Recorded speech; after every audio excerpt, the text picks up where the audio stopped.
fantasy, caught in a landslide, no escape from reality.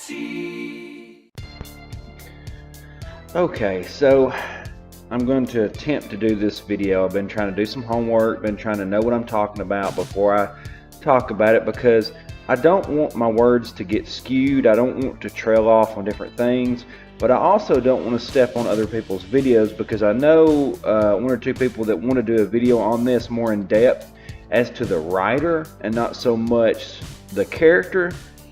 But I'm going to kind of do the opposite here. I want to talk about something here.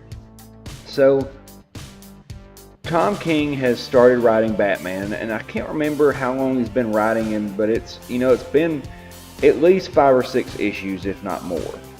And he writes, basically Tom King likes to write love stories. That's what he does. And most of the time he writes the characters as a dominant female, submissive male. And I could go more into that, but I don't want to really ruin anybody else's videos that's going to be talking more about that. But so I've heard a lot of people say that they don't like this quote-unquote soy Batman. This is soy Batman. This is not the real Batman. We don't like it. We want the gritty Batman back, and we just don't like where things are going. And that's fine, because you're allowed your opinion. I mean, nobody wants to take that away from you. This is if you're in America, this is a free country. If you're not in America, then you're not in a free country. But so basically, what I want to talk about is what is going on with this Batman. And so if you haven't been reading the Batman book because you live under a rock, Rebirth started out very differently than where it is right now. And I think around issue 16, I'm not sure, we really started to see how the relationship between Selina Kyle and Bruce Wayne was going. And a lot of people don't like the fact that they're getting married now. But I also want to point out that they have, I think it's multiple times in comic books, have gotten married and all that kind of stuff in different comic books, and they've always liked each other. When you think of Batman, you think of Joker and Catwoman. And they're like the opposites of a coin. She's a thief, he is a vigilante. But they operate under the same rules. They follow their own rules. They don't follow the natural laws of the world. And I think that's kind of what attracts them to each other, because they know each other. It's like, even though they're wearing the costumes, their costumes are their actual personalities. So when they see each other, it's like they're seeing each other on a date or something. It's like when you go to see somebody in person as opposed to talk to them on the phone, and you really get to kind of see what's going on. But here's the thing, though. I really like this Batman arc, and it's 50% the story and 50% the art, though. They had this Joel Jimenez do a couple of issues, and they've had a couple other people do a couple of issues, and they're just really, really good. I mean, I think it was issue 34 that really kind of pushed it over the top for me, because I hadn't been reading it, because I'll just have I'll tell you my honest opinion. When I found out that he was going to be marrying Catwoman, I pretty much dropped the book. I was like, I don't want to have anything else to do with this. So I'm in your corner as far as that goes. I was like, no, that's not Batman. I don't want it. It's crap. I want Batman like breaking noses and crushing bones. And I just don't, I don't want that. But then I went back. I saw the cover of issue 34 where he's dressed in the Nightmare Batman costume from the Batman vs. Superman movie, which was my favorite part of the entire movie. Imagine if they'd done a whole movie like that. Just the whole movie was the Nightmare version. It'd been sweet. So when I saw that, and I saw Catwoman in her desert combat gear, I was like, this is going to be interesting. So I read it, and it really hit me. Like, it grabbed a hold of me, because it was so organic. how do you make a guy dressed as a bat and a guy dressed as a cat relatable? How does that even happen? And the fact is that they know, Tom King, when he writes, he knows relationships. Now, he has a pretty skewed view of sometimes of relationships, and I won't go all the way into that, but it's just, it resonates. So basically what had happened was he had, and some people had a lot of problem with this. They had a lot of problem with the way he proposed, because he pretty much broke down. And he's telling her that, he just can't go on. He's got to have her, blah, blah, blah. This has got to change. And then proposes to her. And they pretty much, beforehand they had slept together. They had a night to themselves because he was going to turn her in the morning and all that kind of stuff. And then she got away. And this went on and then he proposed to her. And he actually kept the diamond that she stole one time. He went and bought it and then used that diamond to make a ring. And they had a lot of sentimental value, it always reminded them of that time. And I thought that was really nice. And, then he gets more into it. Around issue 34, issue 35, at this point a lot of people didn't like the story, didn't like the art, didn't like what was going on. Then he finally explains something. And they do it through, through Damian and Dick Grayson. Basically, Batman and Catwoman had went to see, it was like, I don't know if it's called the City of Assassins or whatever, but Talia al Ghul was there, and they had to get somebody that she had there held captive in order to free Selena from getting arrested so they could get married. And Damian and Dick could not enter the city, so they basically had to wait on them. They showed up and just had to wait on them to come back out. And they're talking, and you really get to see a brotherly bond between the two. Very organic. I liked it. And Dick is explaining to Damian why he has done this pretty much behind Damian's back, why Batman wants to get married all of a sudden to a criminal. And he says, the short answer is he wants to be happy. And he's like, what are you talking about? He said, he wants to be happy. Batman, look at Batman. He's not a happy person. Okay? He's not a happy person. And that much anger, that much resentment, that much resolve held for that long really bears on a person. And you might say, well, it doesn't matter. He's Batman. He's a fictional character. And, it doesn't matter a lot of times. Batman could just be a stone cold Terminator a lot of times, and it's awesome.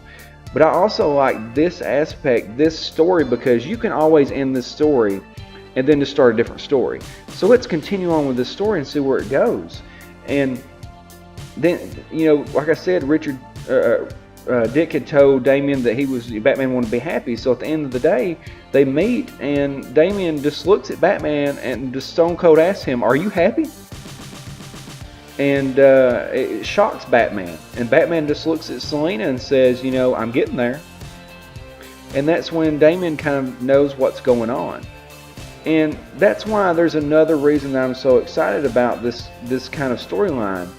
This has a chance to blossom into a team, a new team of heroes where you have husband, wife, Catwoman, and Batman. Then you have sons, Dick Grayson, Damian, Duke, Jason Todd, Thomas Drake, Catwoman, Orphan, all these people teamed up together. But then you could have the Drake family, the small knit group. They could team up with Superman and Superman's son. You could have a whole new type of a quote-unquote renew your vows type storyline that Spider-Man, that the writers of Spider-Man just can't do. And there's all kinds of things you could do with this. Can you imagine Batman and Catwoman going on adventures with Damian and John and Superman to stop bad guys? I mean, it'd be so interesting, so fun. End of the day, go home, and sit around and talk about stuff after they just like beat Parasite or something.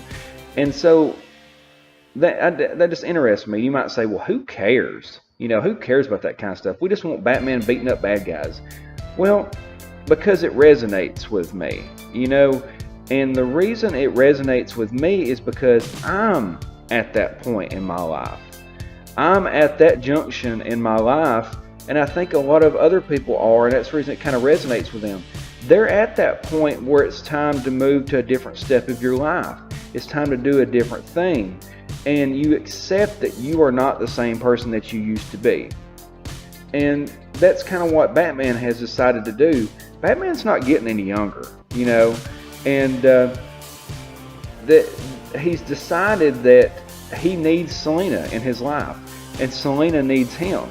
And Selena just like very much so accepts this proposal, wants to be with him, knows that he's different. She knows that she needs to be different. And now there's been a couple of times that people's really been frustrated about this whole ordeal, because in some of the comics at night when they're together talking to each other in the bedroom, Batman a lot of time breaks down. He breaks down and starts talking about things, and people's like, who is this soy Batman wimp? You know, why is he sitting there just blurting out his feelings and all this kind of stuff, that he can't go on, that he can't do this, can't do that, blah, blah. He doesn't know what he stands for. And I'm thinking, well, because it all makes sense. You've got this guy, he has got a new chapter in his life. He doesn't know what to do in a serious relationship like this.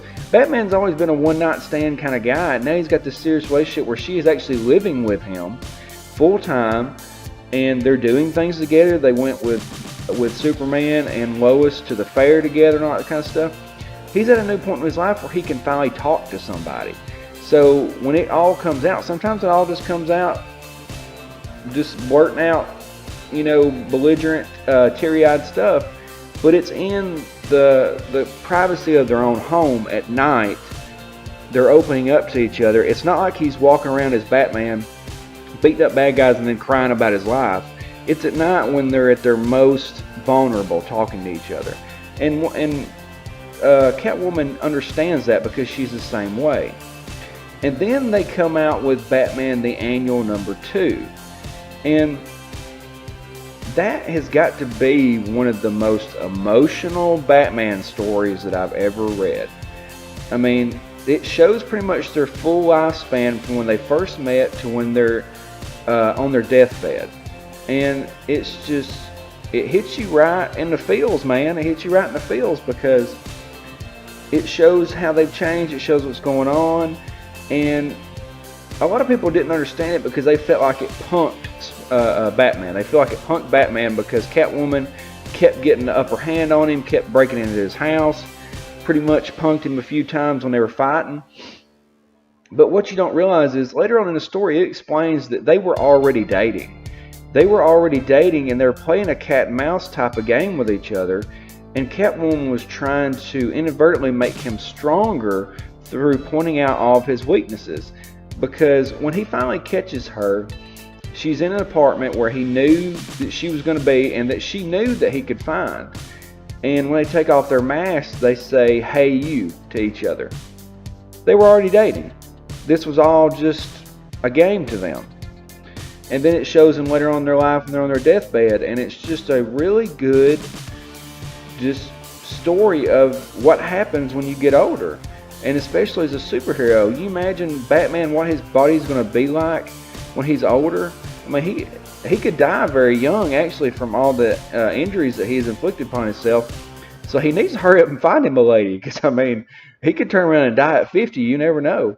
But I don't know. It just, I guess that's all I'm saying is it really resonates with me. And people would say, well, we don't care, you know. Batman's Batman. We want him. It's his main storyline. Why would you mess up the main storyline? Well, because you've got like 5 different Batman stories going on right now. You have Batman the Dark Prince Charming. You've got Batman White Knight. You got the DC Dark Knight's Metal going on that's got multiple books and tie-ins. You've got Justice League of America that has Batman in it. You've got Justice League that has Batman in it. You've got Detective Comics that has Batman in it. And then you've got the regular storyline that has Batman in it. And you've got Batman Beyond. So, I mean, you've got your choices of these Batman. The Batman in White Knight is a Terminator. He's a powerhouse. He's not to be stopped. And that's awesome. So it's okay when we have this kind of Batman that's kind of getting on up there, that's changing a little bit, and Catwoman just knows how to break him down. You know what I mean? And there's always that woman in your life that can do that. That's the same way I am with my wife. She knows what to say to me, and I know what to say to her, and we're totally different with each other than we are with other people. And that's what I think some people just can't understand. But like I said before, I'm not trying to put you guys down. I'm not trying to say that this is the best book ever. I'm just saying that this is why I like it, and this is why it makes sense to me. So that's all I really got to say. Hit the like button, hit the subscribe button. I hope you weren't too bored by this, but I really hope that it got your attention a little bit, that kind of lets you know, this is a different way to take this. I didn't think about it. But all right, I'll talk to you guys later. Hit the like button, hit the subscribe button. I'm going to be doing my live stream tonight at 8 o'clock, so make sure you don't miss that, 8 o'clock p.m. Central. It's going to be on this channel, so don't worry about it. And please support me on my maker support. That's going to go towards making my comic book. I should have some pages coming out before long to show you guys. I have some layouts, but I should have some full pages. But all right, I'll talk to you guys later. Underground Geek out. I wish I knew you when I was young.